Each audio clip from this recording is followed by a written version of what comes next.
Whether you're a solo traveler or planning a family trip, let Acker Travel Company by Dream Vacations help plan your next vacation.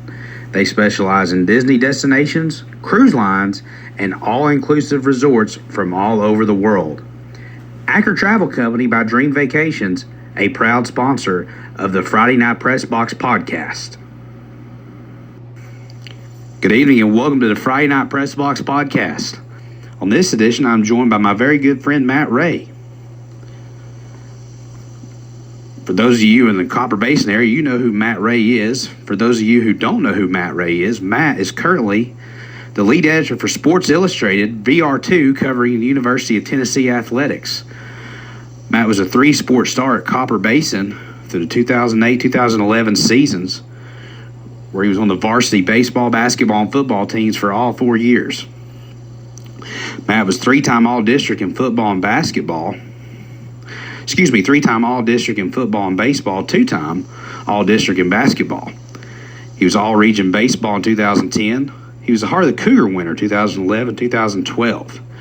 He was a three-time Defensive Back of the Year, Offensive Player of the Year 2011, 2012, and he was the MVP of the team on baseball and basketball in 2011 and 2012. On this edition, we will talk about what Matt done at Copper Basin, starting with his baseball and basketball career. Then we will dive into his football career. But we will also dive into what Matt is currently doing at Sports Illustrated as the lead editor for the University of Tennessee. And also talk about local football recruits in the area. Matt, let's start off with baseball. Start off with your freshman season. First of all, thanks for joining me. Matt, talk about your baseball career. We'll dive into that first, then we'll dive into basketball, your football career, and then VR2 on Sports Illustrated. Yeah, my freshman season was a little bit of a blur, Tim. I think we went 11-9, shared a district title. I got my first start, the first game of the season on the road against McMinn Central. Didn't expect Coach Rollins to call my name. I think I batted ninth and played center field. Was a little bit shocked because of the fact that I was playing center field. I'd never played center field in my career. I ended up finding out really quickly what it was all about. First or second at bat of the game, kid belted one into the gap. I probably could have got to it had I taken the correct step, but I took 2 steps forward instead of 2 steps back, and it went about 15 feet over my head.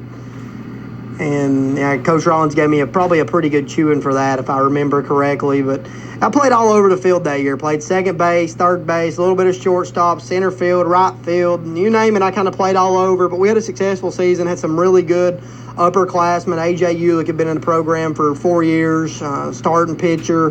Jared Potter, really, really good shortstop, third baseman, really good with the bat. Cody Dill caught for us, another guy really good with the bat. All three of those guys were in the running for probably district MVP at the time. But, at the end of the day, we come up short in the district tournament. But you learn a lot that season from Coach Rollins.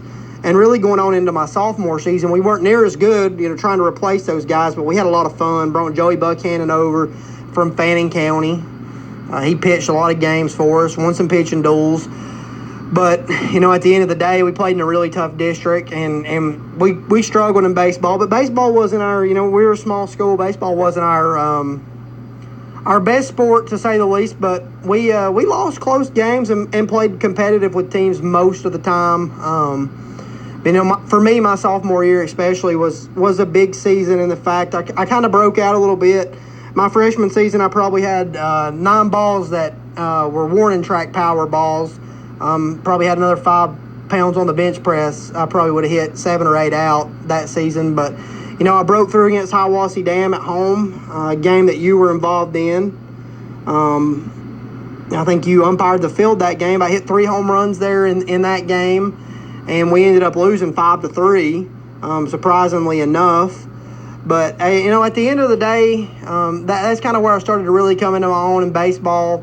Was able to, get really confident with the bat, and it really led into, a big junior season where I started to kind of flourish a little bit and come into my own right. That's it. moving on to your junior season, I believe that was your best season statistically you had. You had 9 home runs in the season. You led the Chattanooga area in doubles, hit around 450, and you had a pretty big walk-off hit against Hiawassee Dam. Talk about that junior season. And I had a big junior season. We played competitive that year as well. Didn't win the district or the region that year. Like I said, Boyd Buchanan came into the picture at that time, a private school out of Chattanooga, and they were really good. Had a couple of twin brothers that both could have been ace pitchers, and then they had a 5-man rotation at the time, which is insane for such smaller ball. But yeah, we had another good season that year. We still had a lot of depth. We had some really good bats, and had some really close games that, if they would have went a different way, we would, could have at least competed a little bit more for a district or region title. But yeah, personally for me, that was a good season. I hit close to 500 most of the season, and played. I know I mentioned Grace. Played Grace in the district tournament, and came up. Didn't have any clutch moments there. I think I came up 0 for 3 and dropped down, a little bit to around 450. But yeah, that was a good year. I thought I hit 2 game winners against Hiawassee Dam. We played them 13 innings in a kind of like, I think you were part of that game too, Tim. I think you broke your wrist for that game. Yeah, I was working the plate that game, and had a few people from Hiawassee Dam follow me to my car. That was a fun time. Yeah, that was. I remember the game. I remember the game very well. It was on LJ Telephone Company Channel 3. Dave Garner, Randy Gambrell were announcing the game, and it was a big game, and you guys won in the 13th inning, and of course it was the officials' fault, I guess, that they lost. But I remember specifically a few fans following me to the car, and I was just trying to get home, get checked out, because I took a big foul ball to the wrist, and I had to go right to the hospital.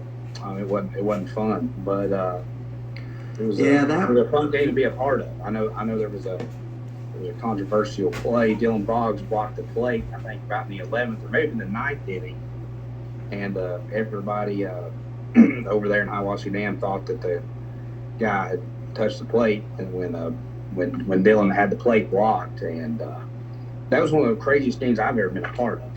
Yeah, we high school, college levels that I do. That was one of the most craziest games I've been a part of. For those of you who don't have, we rallied down a few times there. Copper Basin, just in North Carolina there. But definitely a fun game. Senior season, Matt. Talk about your senior year.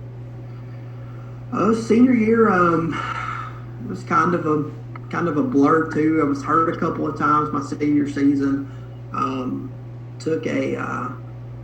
having a bad kind of a slump in the middle of the season. Had hit cleanup for the majority of my career, and third or cleanup, I guess, for the majority of my career, depending. And I was in a slump, and there was no doubt about it. And Coach, I batted lead off some my freshman season and early in my sophomore season, and I was successful. And Coach Rollins was trying to put it to me the best way he could, like, hey, we got to get you out of this slump. He moved me to first in a doubleheader, and I led off the game. I was kind of irritated, I guess, and thought, okay, I'll show you why I need to hit cleanup. So I thought I was going to give one a ride, and got a fastball inside and rode it right into my eye. So that was kind of the highlight of my senior season, I guess. I never really got the back on as much, but I was out for, I guess, 2 weeks and ended up not missing a game because it had rained. It come torrential downpours for weeks. And then first game back, playing shortstop, was tracking the ball in the short center field, and tried to slide up under it, and Blake Satterfield's cleat came up, and he was sliding up under it too. and cut me across the other eye. It didn't do any damage. It just required stitches, so that was good. But a couple of injuries, and really the only times of my career in any sport other than some twisted ankles that I was injured. So highlights of those career with those eye injuries, I spent a lot of time sleeping, sitting straight up. So we still had a good time, and played my last game against Hiawassee Dam. And it was another game that was, a down to the wire battle. It's kind of what you always expected for them, and that capped my high school career in all sports. And we didn't win, but I wouldn't have wanted to go out in any other way. So, anything before we conclude the baseball part you want to add? Talk about what Coach Rollins meant to you and the baseball program. Coach Rollins, he meant more to me than he ever knows. We had such a close relationship. He was my defensive back coach in football as well. So he's been good to me, a guy that's been there for me throughout life. You can't think enough about him. I could say I got hurt both times. One time at home, and there's not a lot of medical attention around here. And the first injury was kind of severe, at least initially. And, one of the first people down there to see me that night, hour and a half drive down, was Coach Rollins. So, yeah, he means more to me than he'll ever know. All right, we'll jump on to your basketball season before we get into your football season here. Played under head coach Tim Kidd. I believe you played 4 years in basketball on the varsity squad, much like you did in baseball and football as well. Not a lot of athletes around this area can say that 4 years on varsity in 3 sports. Talk about your freshman season, Matt. I played a lot of JV, but I did get some varsity rotational minutes, before half and late in games. But we weren't very good. There's no denying that. We took some thrashings. I did get some minutes, and Coach played a lot of guys. But I was probably about the seventh man off the bench my freshman season, and we didn't win, but a handful of games. But Coach Kidd, he got everything set up the way he wanted, and you start looking from that next year on. He had a really successful run at Copper Basin, and it started with that season. Those guys, they didn't bail on him. They stayed and stuck it out, and he got things set up, and it started paying off. So that freshman season was just, a lot of taking licks on the chin and just learning, realizing that you're not the top dog like you were at a younger age, and you're dang sure not the fastest person on the floor anymore. Not the tallest person. You start learning how to score the basketball, and playing for a guy like Coach Kidd who played at Cincinnati and was one of the top recruits in the country coming out of high school. You just take those learning experiences, and as a young guy, try to soak up all of it that you can get. Sophomore season, had a pretty good season. You ended up being a starter that year on the basketball team. Basin made the region tournament that year. Talk about that season. That season was a lot of fun. Like I say, that's when Coach Kidd made Copper Basin basketball his own, made the region tournament, beat some teams we shouldn't have beat, lost to some teams we shouldn't have lost to at the same time. But yeah, we had a good time that year. Went up, played in Christmas. Held our own with some schools up there that really prepared us for that region tournament run. And we played a really good basketball team to end the season there in Marion County. And they made a deep state run. And we could never get any closer than 5 points. We battled them, but we were in a really, really tough basketball district at the time. My freshman and sophomore season, you had Temple, and you had Grace, and there was a period there for like 7 years that they won all the state titles or were in the state championship game. So we played in a tough region, and we led Grace on the road late that season, right before the district tournament. We led by 12, I believe. I think I buried a three from the corner late in the third quarter, and we led by 12.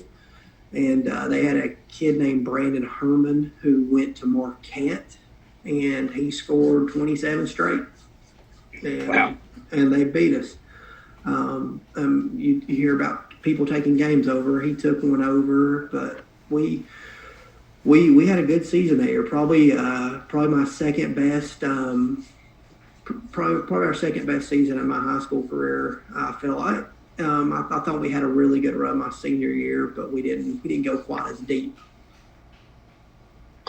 Your junior season, you started again.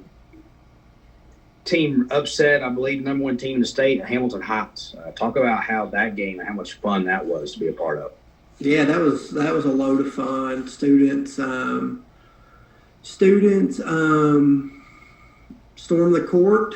They the Hamilton Heights had just beat Polk County, which is a school in our county, the 3A. We were single A, but Polk County, they just beat Polk County by like 40 points the week before. They had guys committed all across the country. They're an international kind of basketball academy there. And it's crazy now, we're going to talk about cover recruiting and stuff in a little bit, but saw Tennessee recruit kids from Hamilton Heights. They have a current Hamilton Heights player on the roster.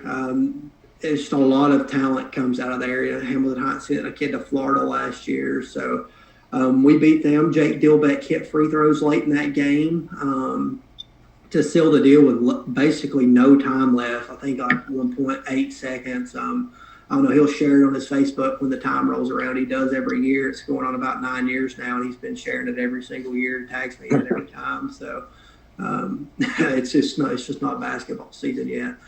But, credit that one to Coach Kidd. He, like I say, great mind, but they had a point guard,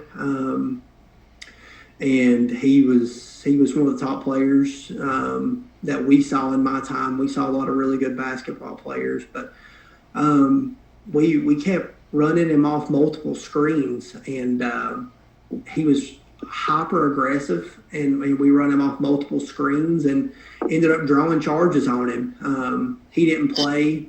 I think he had 3 fouls by midway of the first quarter, and then we got his fourth on him midway through the third. So when you isolate a guy like that, you could really take a team out of their rhythm, and we made some shots and ended up beating those guys.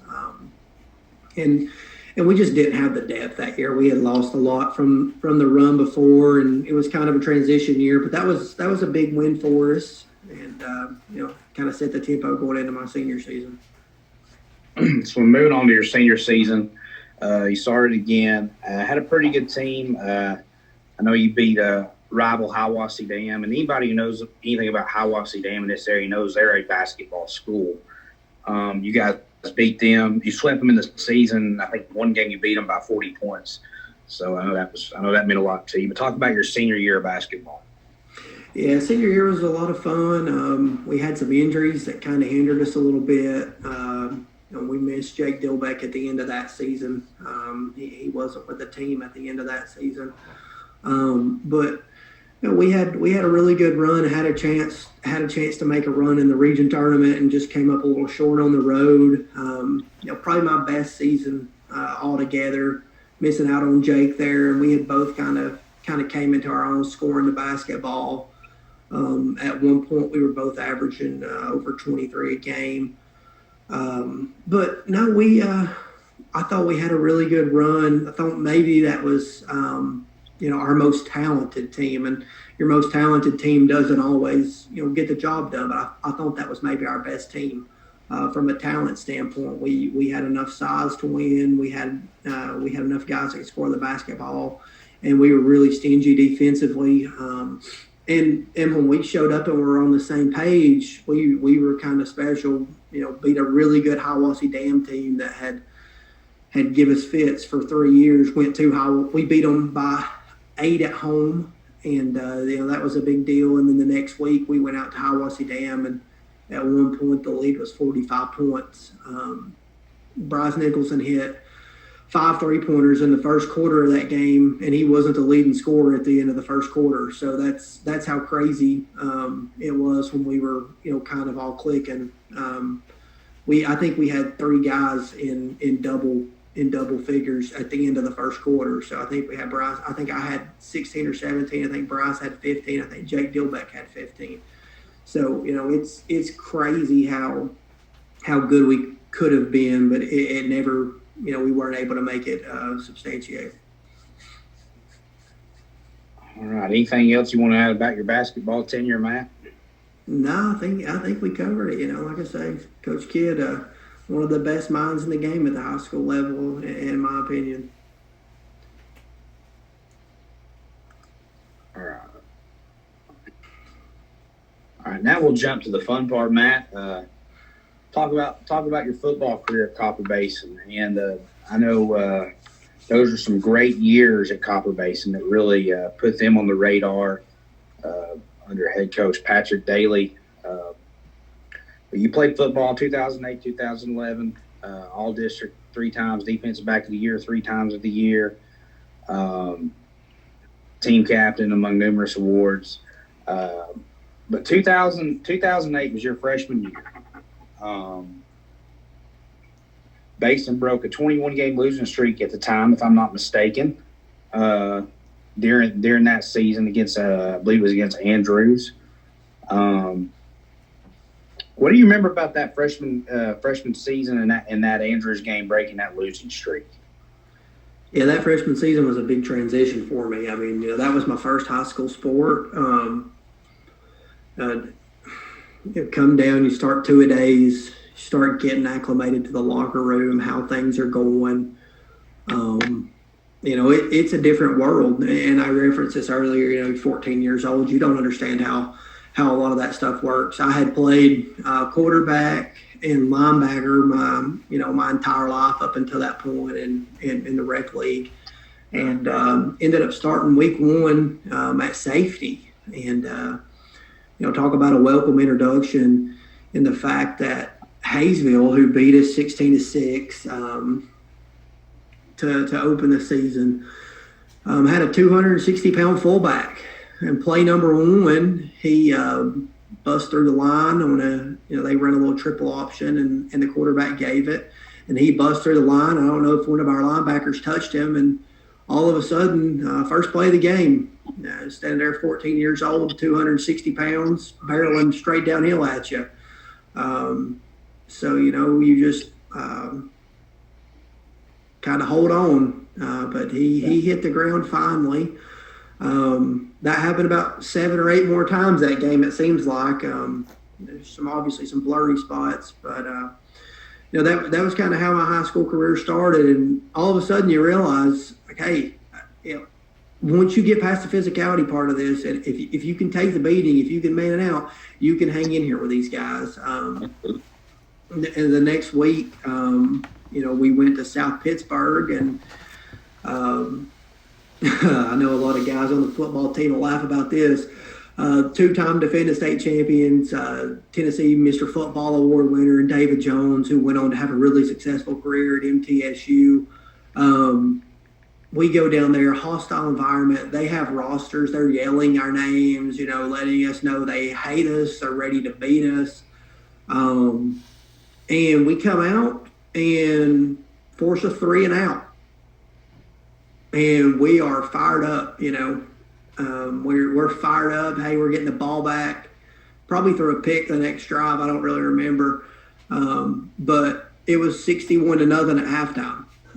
So the worst thing that could ever happen to us was was that 3 and out. And I think the final score was 61-0. They called the dogs off. But we had a really rough season.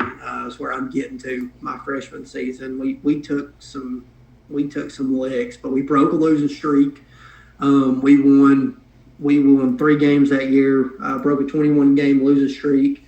Beat Andrews on the road. And that's always a fun place to go play up there. But it is. It's a nice place to play. I remember we played up there a few years ago. They, had got my first high school interception there. and that started something that I started taking pride in. We beat them 28-27. They missed a field goal as time expired. Then later in the season, we beat Whitwell at home and finally got a win in front of the home crowd. Was that game in overtime as well? That game was in overtime as well. We beat them 21-20. They were driving late, trying to beat us in regulation, and Justin Teams gifted me a pick. They threw. We played a lot of cover two that year. We just didn't have the personnel to run a lot of exotic stuff. Played a lot of cover two, and they were trying to hit a little fade route, and he tipped it up in the air. The kid fell down. I fell down. It just fell right into my hands. But we ended up beating them on the goal line stand there in overtime, and then got our third win over David Brainerd, who was one of the most athletic teams that I played during my high school football career, but it was a very disorganized team, and we're not very well coached. We just ended up beating them by a touchdown. So we won 3 games, I think, by a combined 10 points that season. But it was needed. We saw more of a turnout the next year, and grouped up for a couple of playoff runs in a row. 3 wins after losing 21 straight. It's not a bad season at all, and it definitely set the table for what was to come. So now we head to the 2009 season where Basin made the playoffs this season. So big wins over Taft Youth Center in Hayesville to start the year. Talk about that Hayesville game, because that was kind of a revenge game. They beat you guys to open up the year in the previous season, and then you guys beat them 24-7 at Hayesville that season. Yeah, opened up the game with a kick return for a touchdown by Justin Teams, and that was kind of it. The fullback that I talked about giving us such a fit the year before, we stifled him. We had a completely new defense. We had some guys starting to come into their own. We weren't the biggest team by any means, but we did a lot of stunts. We did a lot of we got to a lot of guys' knees, and our linebackers ran free really well for the next 2 years. And that game kind of started to. When we won that when we were 2-1 at that point, and it was like, hey, wait a minute, this is what we've been hearing. This is what we've been building towards. We were a 3-touchdown dog going up there. This is what we've been building towards, and that was kind of the snowball effect, if you will. That kind of got us rolling and going towards that initial playoff push. So the following week, you guys traveled up to Hiawassee, Georgia, and played Towns County, who the previous season you got beat by 40-0. Yep. And y'all squeak out with a 7-6 victory. Talk about that game. Yeah, Levi Franklin blocked a field goal and an extra point in that game. That game was a battle. That was another team that they weren't the biggest team in the world, but they took a lot of pride and physicality. And I mean, it was back and forth, just a defensive standstill. And just credit Levi. Obviously, it's a team win, but credit Levi for getting his hand in there and blocking those that extra point, that field goal. I don't know how many more. Well, we didn't block a whole lot more in my 4-year career. So, 2 in 1 game is pretty special. I'm pretty certain he won Special Teams Player of the Week that week. So now that brings you guys to 3-1, hosting the big game against Silverdale. And you guys just fall 16-13, but you guys are clearly a different team now. You guys are playing well. You've got a different mindset now. You guys are realizing you guys can play big boy football.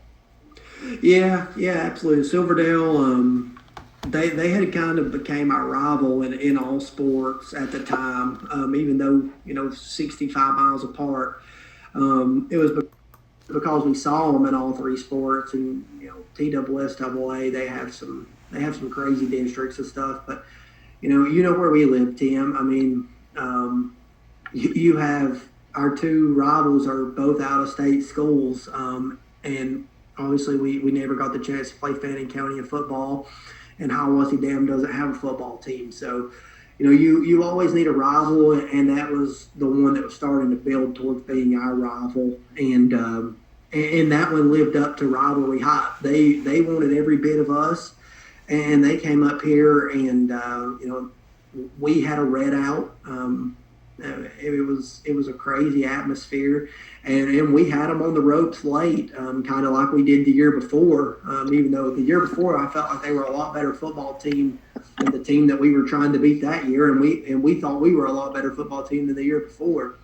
But we had them on the ropes 2 years in a row late, and we couldn't pull it off. But again, like you say, you're starting to see you could play big boy football. They had the best athlete in the Chattanooga area at the time, playing quarterback, in my opinion. That was Will Amos, the guy that I've become friends with throughout the years. Just a really, really special athlete. He kind of willed them. To a victory down the stretch. So you guys lose to Silverdale, but following week beat Andrews. And then it sets up a huge game against Grace. Yeah, that was a big game against Grace. That was you need to win this to make the playoff type game. And we went down there. It was back and forth early.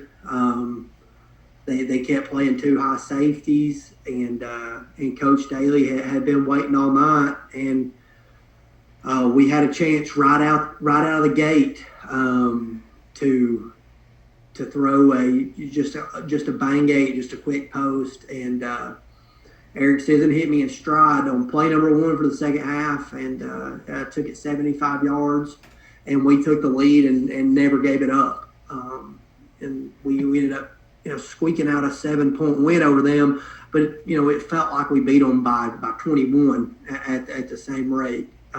We really felt like we dominated that football game from kind of snap one. But that was a big point for us right there. Beating Grace, that was that Chattanooga victory that we had needed, because the year before they beat us pretty handily, and they had the best player in the state of Tennessee, Josh Blake, in their classification. Like I say, those TSSAA has some screwed up classifications, because I know you've already heard me say that David Jones won Mr. Football. Well, South Pittsburgh was 1A, but they were in our region, and Grace was 2A, but they were our region, and we were a 1A team. So, yeah. It really doesn't make a lot of sense. He was the 2A Mr. Football Player of the Year, just a really special athlete. So definitely a big win for you guys, because they came to y'all's house and won 47-7 the previous year, and to get that 29-22 victory, I know it meant a lot to you guys. That set up that win puts you guys in the playoffs, and we finished the season, regular season against Boyd Buchanan. That didn't work out as well as you wanted it to, but it still puts you guys in the playoffs against Coalfield. You're a 6 seed. They're a 1 seed. I'll let you tell the story. Yeah, they're a 6 seed. We're a 1 seed. About a 3.5-hour bus trip. Really good football team year in, year out. Most people felt like we had no business there. I think we were probably a 30 dog, maybe 4 scores, maybe 28. But we rolled up there and we hammered them. I mean, really, 33-20 was the final score, but we were up big late. That was one more. That was probably more of my coming out party at the time on offense. I think I scored at least 2 touchdowns. But we had a complete game and knocked off the 1 seed and moved on in the playoff. But we had that was a really big building block for us, and it's something we talk about a lot. Guys like John Spargo, Rusty Boggs, guys that we had been with for so long, through the rec ranks. That was the game we were accustomed to winning. That was the game that we had known for years. and it finally paid off. It was a really sweet moment, and we played a team that Coalfield beat in the season the following week, and we didn't have a lot of breaks go our way. We lost out on a touchdown before half. That was a touchdown, without a doubt. We lost out on a kick return for a touchdown, on a block in the back call, on a guy that was on the complete opposite side of the field, really nowhere to be seen. And they had a really good football team and did a lot of stuff that we hadn't really seen, but we just came up a little bit short in that game. And even then, we knew at the time, like, hey, we might not have won this, and we knew we probably weren't going to make a state title run. But again, it set a lot of the tempo for the next year when we had the team to make that state title run. And that sets up the 2010 season, which I know meant a lot to people at Copper Basin. 10-2, a big season for Basin, as you guys went 3 rounds deep into the playoffs. Started out the season just on fire. Started out 8-0. Started out 8-0. Started the season. You hosted Whitwell, beat Whitwell 42-6. Taft Youth Center 49-0. Hosted Hayesville, beat them 42-0. You guys actually hosted 4 straight home games to open up the year. Towns County made the trip across state lines. Didn't go well for them. You guys defeated the Indians 47-0, and then you traveled to Silverdale, beat them 35-0. Next week you traveled to Andrews, won 33-18. Hosted Grace, won 35-0. Traveled to Lookout Valley, won 63-7. And the regular season concluded on Boyd Buchanan's senior night with a 22-7 loss. That's the regular season. And I want you to talk about the regular season before we get to the playoffs, because these are some crazy scores we're seeing here, Ray. A lot of points and some good defense. We started off on fire, pitched 5 straight defensive shutouts to start the season. The 6 on Whitwell was a kick return for a touchdown with about 30 seconds to go in the game. But yeah, we started out on fire. That Whitwell one, we left no doubt. Kind of a little bit of a close game, if I remember correctly. Lightning delay pushed us into the locker room. We came back out, and when we came back out, it didn't seem like they ever did. And we really run up the score on those guys. The Taft Youth Center the following week. I was the backup quarterback that season, and I was taking snaps early in the third quarter. And that one was over for a while. Hayesville came to town, and we thought that was going to be our toughest challenge of the year, and they played us close for a while. They drove down the field on us a few times. We forced a few turnovers. We bent a few times, but never broke. We ended up shutting those guys out too. And then Towns County almost broke the defensive shutout streak. It got really close there. They ran a kickoff. Back. I think I tackled a guy down at the 5. That's not really a good setup for holding a defensive shutout. But we held them out 4 straight times. And then the big one was Silverdale. That was the first district game. First road game as well. First road game as well. And it had been a crazy season for them. Will Amos had been suspended from the team. He was back on the team for us, conveniently, obviously. But they come down the field. They got the opening kickoff, and they came down the field. They punched us in the mouth. And it was kind of that feeling like, here we go again. This is going to be one of those games, and our All-State middle linebacker Cody Monte flew in, made a big hit, and we got the football, and we really probably could have beat them 49-0.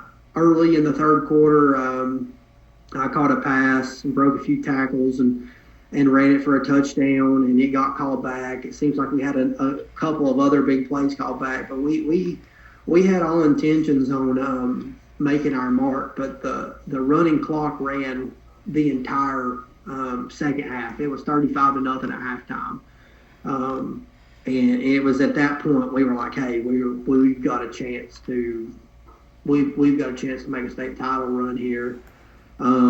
But it turns out, that regular season, and I'll even look at Boyd Buchanan, later on, that next week against Andrews, we beat them 33-18. I want to say we had them down 26-0 at one point. At one point, we got assessed a 45-yard penalty, but we ended up that they broke the shutout streak. They had a really good running back. I can't remember his name, but he was on a streak of his own at that point in the season. They were a week ahead of us, so that was week 7 for him. He had already rushed for like 1,000 yards in the season, and had broke 100 yards every game. So we kept him away from the 100-yard mark. We kept him away from the century mark, and got another big victory on the road there. And we were undefeated at the time. They were undefeated at the time. They were number 1 in the Smoky Mountain Conference. I guess the smaller Smoky Mountain Conference on their side. Yeah, and I'm just looking at Andrews that year. This is probably one of their best seasons in school history. They made a three-round playoff run.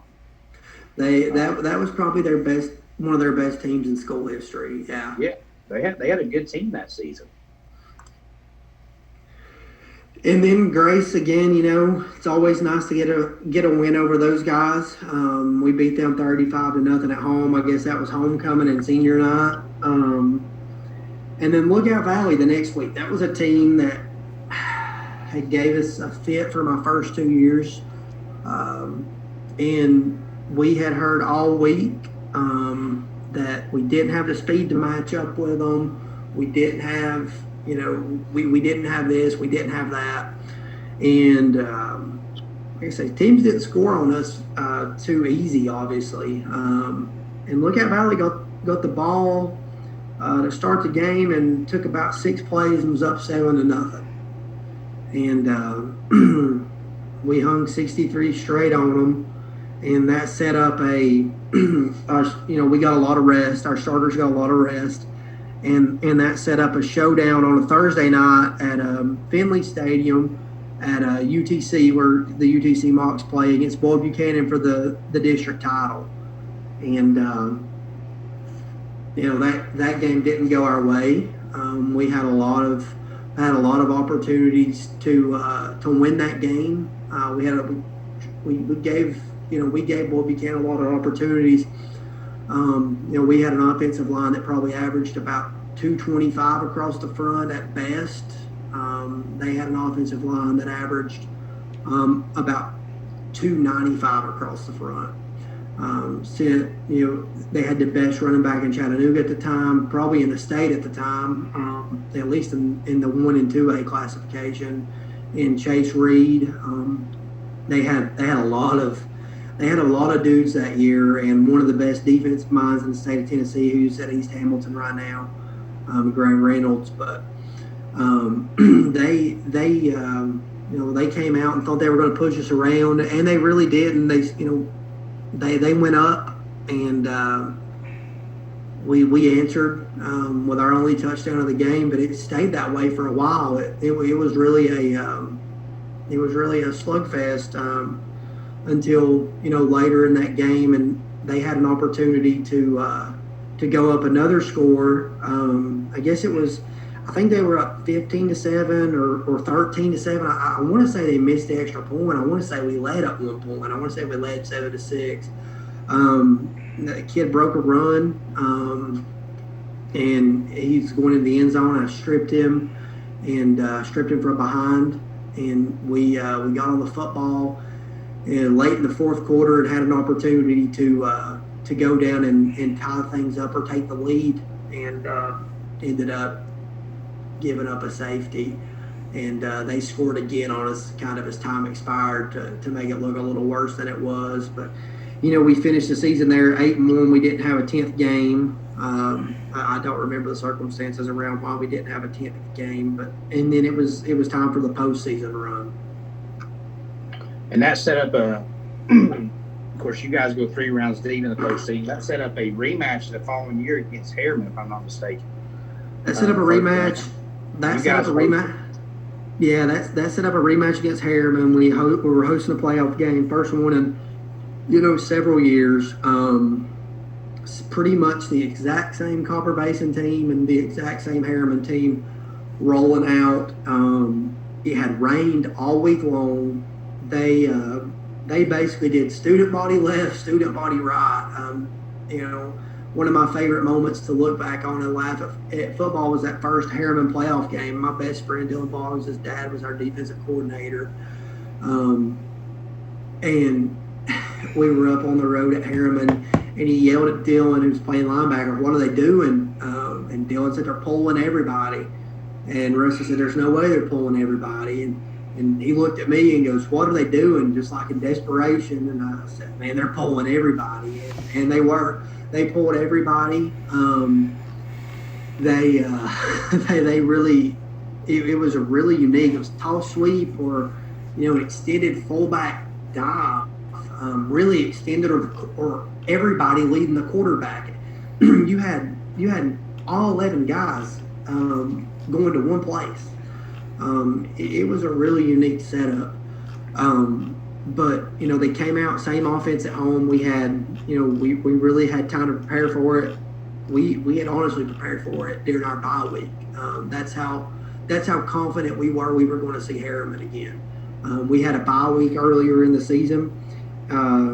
Maybe back-to-back bye weeks, if I remember correctly, because I think we had a bye week, and then we had a team that was supposed to play us, and they didn't play us. Yeah, and you were talking about that 8-game schedule. Looks like from October 2nd to October 23rd, you guys didn't play a game. So. Yeah, and one of those weeks we prepped for Boyd Buchanan, and we split prepping for Boyd Buchanan and Harriman, so we had already prepped, a little bit. We knew we were going to see Harriman at some point. We just didn't know when. And we had prepped, and we were going, we were ready for them. It was still a pretty close ball game there early, at least one score ball game going into halftime. They had an all-state running back, and like I say, it had rained. It was, I think, like 8 degrees at kickoff. It had rained all week and had got dark and dropped to about 8 degrees at kickoff. Muddy, a lot of fun. One of the more fun games I played in. But he fumbled the football on about the 15 going in, and I picked it up and ran it back for a touchdown. And that was we kind of started running away with it at that point. And then that set up another. So even though we were 8-1, we ended up being the 3rd seed in the playoffs because we missed out on that extra game, that 10th game. But that sent us on the road to Sunbright, who had a quarterback who was named Jesse England. He was an all-state defensive end and an all-state quarterback. He had a lot of weapons around him, and they were probably my favorite challenge of the year. We ran the spread with a little midline option attack. We threw it, a good bit. And they walked up, had a pretty good-sized defensive front. They walked up and played cover 0, man on man, nobody behind you, and they took a lot of pride. They took a lot of pride in that. That was a game where you really had to capitalize if you got your opportunity to shake a defender. Late in that one, that was pretty close. We were facing a big 3rd down, and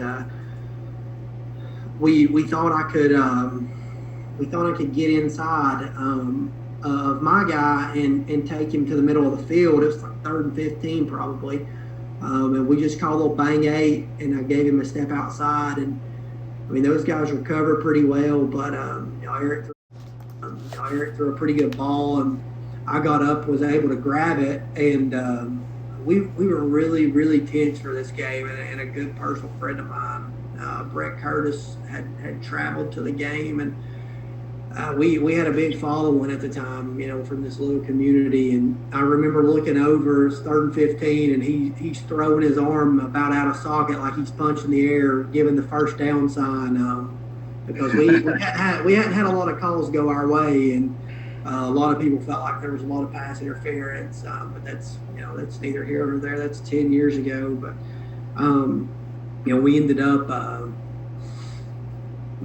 having a lot of late success in that game, and ended up running away from them, beating them by 3 scores, if I remember correctly. 27-6 was the final. Yeah, and then that put us back on the road to go to Coalfield again, who was the number 1 seed again. And we haven't talked a whole lot about that game in general. Since it happened, that was the one that kind of obviously derailed our run, but it even made a big impact going into my senior year. Just we really wasted a chance on the road. We never got right early. They were up on us 21-0 at halftime, and we were kind of dazed and shocked. We had worked on them pretty heavily the year before, and they had only lost better players from the year before, starting a freshman quarterback. We had a defensive back grouping that had multiple double-digit interception seasons from the 3 of us, myself, Austin Dickey, and Justin Teams. We were kind of shell-shocked. They were throwing it all over us, really targeted the flats on us and worked us over, and we came out after halftime, and we were back a little bit. We drove straight down the field and scored. We missed an extra point. We missed a 2-point conversion, and we couldn't get the ball back. We felt like if we got the ball back, we would have been in the semifinals that next week with a chance to represent the East. And at that point in time in 1A football, if you were representing the East in 1A football, you were likely going to win the state championship. But we never could get the ball back, and that ended my junior season. And then we head to the senior season, but still, before we do that, that's a very historic season for Copper Basin, one of the best seasons in school history. Definitely a season that will be remembered. So you enter your senior season. Talk about your senior season, man. Last season playing football. My senior season, we had some summertime injuries that really derailed us. We had some guys leave the team that were either dismissed or left of their own accord that really derailed us. But altogether that senior season, it was what it was. We went 3-7. We lost some close games. We went, for some reason, week 2 to Sunbright, and they returned everybody. They were absolutely loaded. We rolled in after a 51-6 victory over Whitwell, thinking we were still going to pick up right where we left off the year before, and Sunbright jumped all over us, but we continued to come back. They beat us 45-31 late in that game. Finally, they put us away.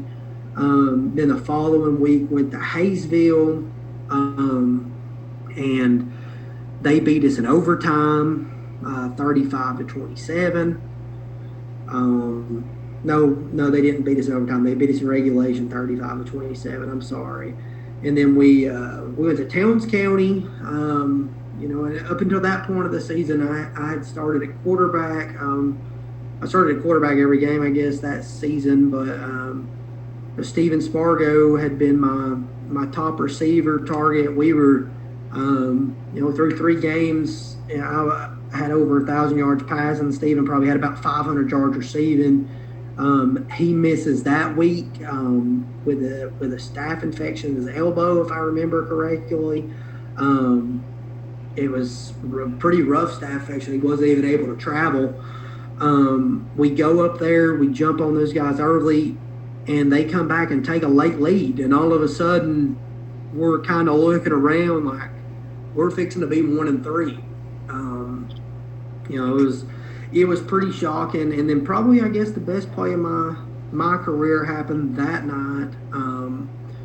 Or at least my favorite. I'm not going to say it was the best play. There was a lot of luck to it. But Towns County, they scored, took the lead. We got the ball, and we got the ball back and drove down the field, and we ended up going to. We ended up taking the lead with about 50 seconds left. With 50 seconds left, I guess they got the ball back with about 45 seconds left and ended up taking the lead on us with 6 ticks left on the clock. And they had to kick it to us. And they had been doing this weird onside kick formation all night long. And they kept shifting. They kept shifting like they were going to onside kick it. But what they were really going to do was squib it.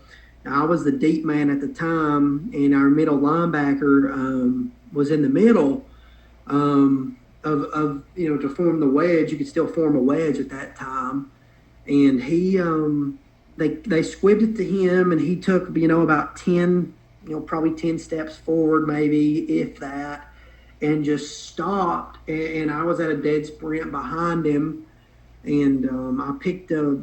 He flipped the ball as he was getting hit. 2 guys hit him, and where they had shifted, I busted through just a little seam, and it was me and the kicker 1-on-1, and that was it. There was at the time there really wasn't a kicker that was going to catch me. So scored as time expired, and we ended up winning 26-21 there, and then we took several lumps on the chin. The next 3 weeks, we faced Silverdale, Eagleville, and Grace Baptist, and they were all 3 playoff teams that year. And we scored a combined 14 points and probably gave up about a combined 90. But then we played an old kind of rival, if you will, for Copper Basin from back in the 90s, Marion County. Big win. Big win, yeah. We still had, even after those losses with the way Tennessee set up, we were hurt early in the season, didn't have a lot of depth, never really recovered from a lot of the stuff that went on. But we beat Marion County, and had we have won the following week, we still had a chance to get in the playoffs. And they beat us 27-20 at home, and then in the last game of my career was against Boyd Buchanan. And they beat us 41-0 at home, and went on to make a state title appearance that year, I believe, or at least a semifinal appearance. So that's kind of where it capped off at. Before we end the football segment, Matt, talk about some of your coaches, and talk about what your coaches meant to you. I know you had several of them that meant a lot to you, man. Talk about them. Yeah, came up. I've mentioned the rec ranks a couple of times. Came up with John Spargo, who was my first coach, and he was there on that last coaching staff, and is still a guy that's a close personal friend of mine today. It's funny how you end up back with those relationships later in life, but John was there from day one, from snap one until the very end, and he moved all the way up from the prep ranks, or the rec ranks, all the way up to the prep ranks, and ended up on that coach's staff. And he had 2 sons that I played with growing up, and he's a guy that still today we'll talk at least once a week. He'll call me up to talk about Tennessee football or something along those lines, or something going on with the sports in this area. And those are conversations that you cherish. I've mentioned my best friend's dad, Rusty Boggs. He was our defensive coordinator, and he was another guy who was there with us from the Little League ranks, moved up with us. He was the guy that really made that football team tick. He called the defense. He was you can't talk about Copper Basin football without talking about Rusty Boggs, and that's kind of the best way I know to put it. He was the quarterback of the 1984 and 85 teams, or 83 and 84 teams. He was the quarterback for about a 3-year period there. Don't hold me on the dates, but they made back-to-back semifinal runs and came up short. He's been on numerous coaching staffs.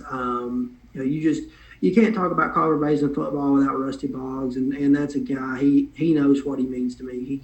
He's spent a lot of time. I've spent a lot of time at his house, obviously. His son Dylan spent a lot of time at our house growing up. So yeah, there's not enough I can say there to keep rambling on. We don't have enough time. Zane Franklin's another guy. He was the offensive line coach at the time. He was with us the whole way up too, from rec league on, and he's probably one of the unsung heroes. When you can take an offensive and defensive line like he had, and that's not to knock any of those guys, but that were very undersized, and get them to believe and do everything that you want them to do. That speaks volumes to the type of coach you are, and it spoke a lot of volumes to our success. We didn't click without the selflessness of those guys. Coach Rollins, I've already mentioned, he was there. There were a lot of other people. There was a lot of other people throughout the years. Chuck and Grayson Hedden came through, and they were always, a big help. And then, playing for Coach Daly, he was on that same team as Rusty, and he did a lot that a lot of people don't know about for Copper Basin football. And he's obviously one of the best coaches in program history now at Gilmer County, but he deserves a lot of credit for that run too.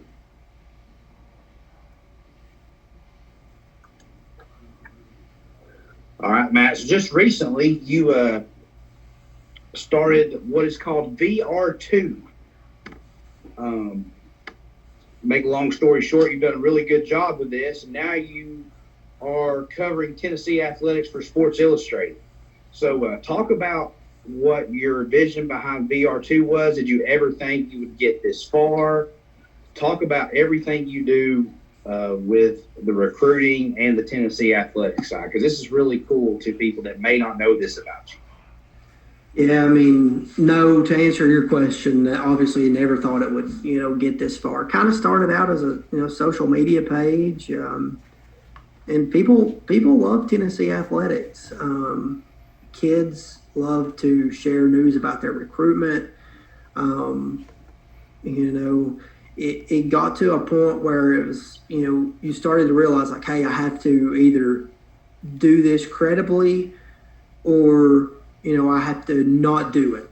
And, formed a website, independent website, started putting out news, covering the team a little bit, mainly with an emphasis on recruiting. And the Southeast, the hotbed for recruiting. When you've got a coach like Jeremy Pruitt that recruits at the rate he does, you don't have any trouble finding recruiting news. But long story short, a lot of focus on recruiting. Started to pick up some guys along the way that knew what they were doing, had been in the business with other independent sites, had done, scouting, had connections across the Southeast, were in a good geographic location. And last high school season, it started to come together. I don't know how many miles we put on our cars, but one of our guys, Brandon Martin, he hammered the road. He was from Nashville to Memphis, Nashville to Alabama, Nashville to Virginia, Nashville to Athens Academy. We were all over last year, and that's when we started kind of coming into our own, making a name for ourselves, and people started to realize, hey, this isn't, these guys know what they're doing. I guess is what you can say. This isn't just people doing this for fun, because it became work. We picked up a really good following on social media. I think we have right now around a following of about 60,000 people between all of our social media accounts. This off season, obviously you're looking for advancements. A guy had met a couple of times working for 247. So he was working for 247 Sports at the time, John Garcia. I noticed he was at Sports Illustrated as the director of recruiting, and the thought had never crossed my mind, like, hey, Sports Illustrated, I've never saw them do anything with recruiting. Like, we've been doing this for a few years now, and I've never once saw a Sports Illustrated recruiting story. And then I started to see, like, hey, here's a new Sports Illustrated Georgia guy saying that he's joining the Sports Illustrated team. So, I started researching a little bit, and Tennessee had a Sports Illustrated page, no recruiting coverage, no anything like that.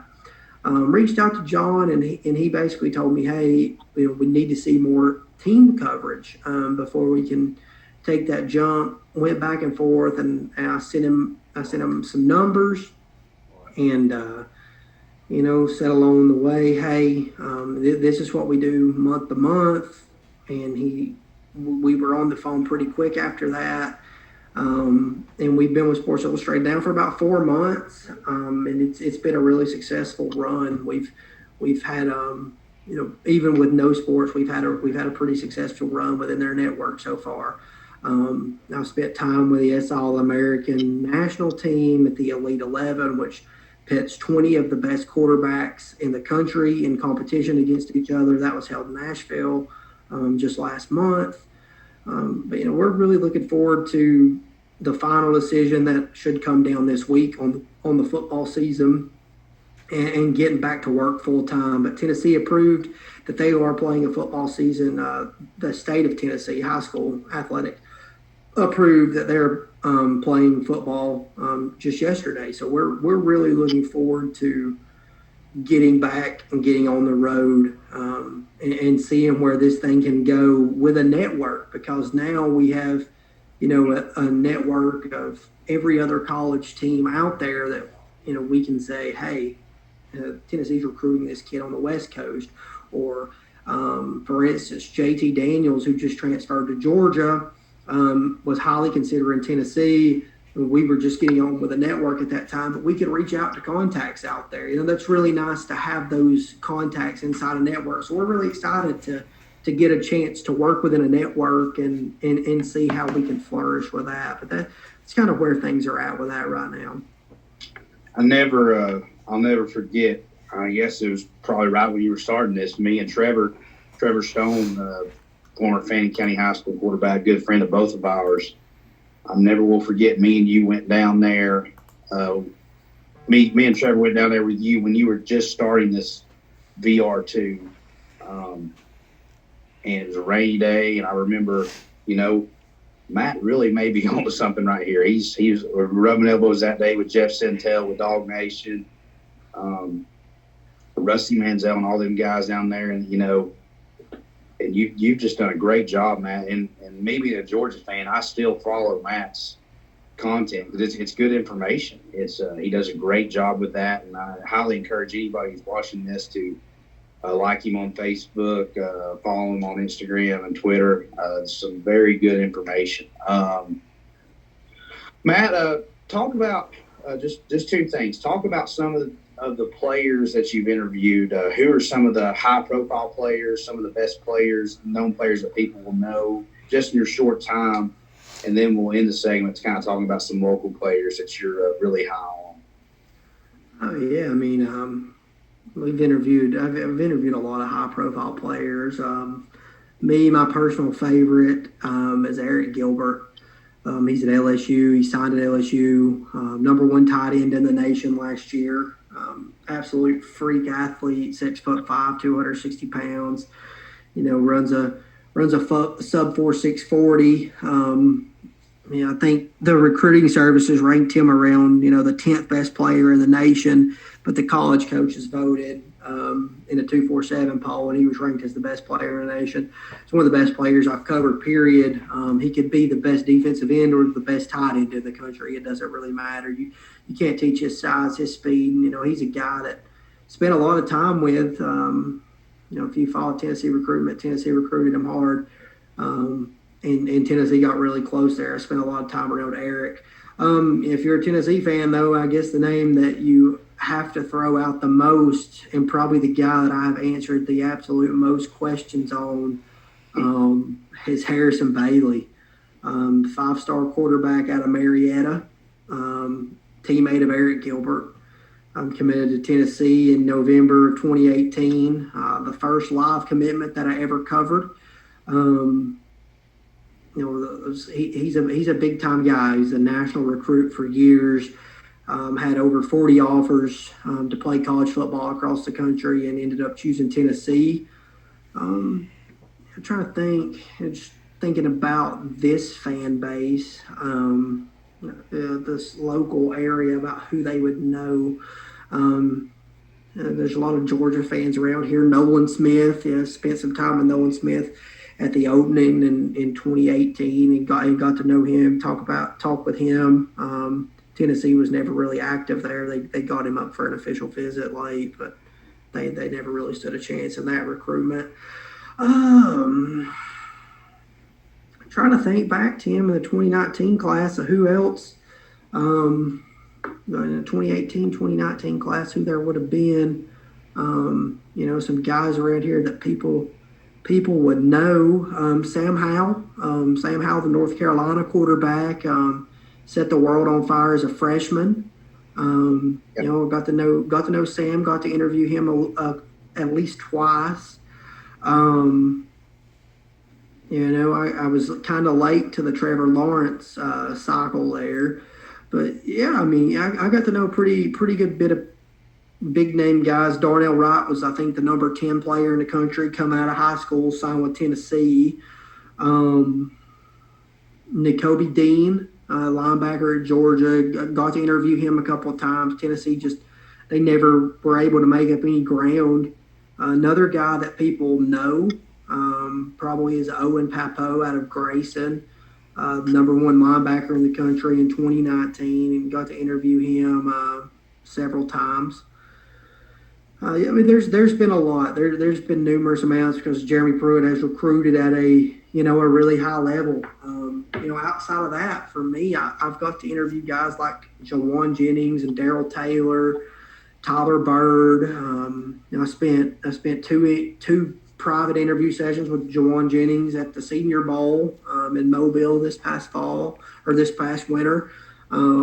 And got to spend time with Darrell Taylor, and both those guys got drafted to the NFL this year. So it's been a really enjoyable experience on getting to meet a lot of those guys, and I can say honestly that 99% of them are really down to earth and really have a really good outlook on what they want to do with life. 2 local high school prospects I know that Tennessee's looking at right now. I know you want to touch with them. One from Murphy High School, just up the road from us, and just down the road from Chestatee High School. Talk about them 2 guys and expand on what their outlook is for Tennessee and stuff like that. You've got at Murphy, obviously Coach Gentry runs a heck of a program up there, but you've got Yusuf McGurble, and that's the best pronunciation I've got of that. He tells me every time, and that's probably still wrong. He's a guy that's been a national recruit for a few years now. The recruiting services love him.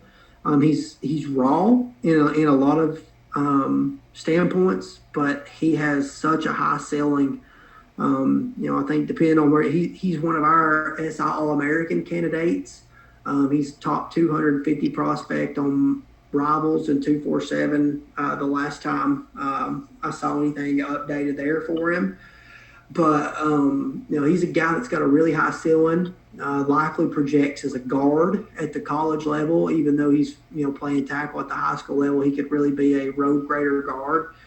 And he could eventually flex back out once he improves that flexibility and adds some upper and lower body mass and definition there. But he's got a really good chance to have a really successful Division I career, and he's got multiple offers: Duke, UNC, NC State, Tennessee. And I'm not 100% sure how active Tennessee's been with him. And just because you have an offer doesn't necessarily mean that you can commit to that school and play there.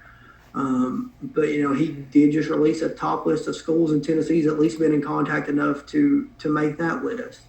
And a guy that Tennessee found late, and I say late, most of the time, a lot of these recruits have offers by the time they're going into their senior season, multiple offers. Tennessee found Christian Charles out of Chestatee. They found him late. He's a dynamic athlete, plays Wildcat quarterback, plays all over for Chestatee. He's going to play defensive back more than likely at the college level. A couple of schools are recruiting him as a quarterback, but he doesn't really expect that to stick. But he picked up offers back in April from Washington State, Oklahoma, Tennessee. Georgia Tech, I think, offered. Georgia Tech offered. He's cut his list down to 5. Talked with him the other day at a camp, and he's down to 5, and maybe even focusing a little bit more than on those. He probably has his focus narrowed inside of that 5.